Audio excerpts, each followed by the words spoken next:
সাথে দাঁড়িয়ে বলেছিলেন, দেশের অবস্থা এমন, করে থাকলে কুম, বাইরে গেলে গুম।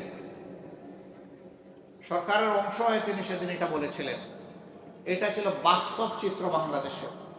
সারা বাংলাদেশে ছোপ ছোপ রক্ত আর খাড়ি খাড়ি লাশ, লাশে লাশে ভরে গেছে পুরো বাংলাদেশ।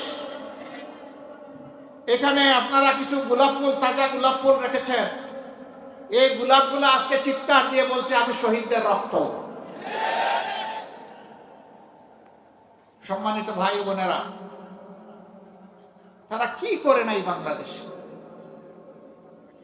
পাশাপাশি ভারত আমাদের প্রতিবেশী দেশ, আমরা সম্মান জানাই সকল প্রতিবেশীকে, কিন্তু বাংলাদেশকে তারা ভারতের হাতে বন্ধক ইজারা দিয়ে দিয়েছিল।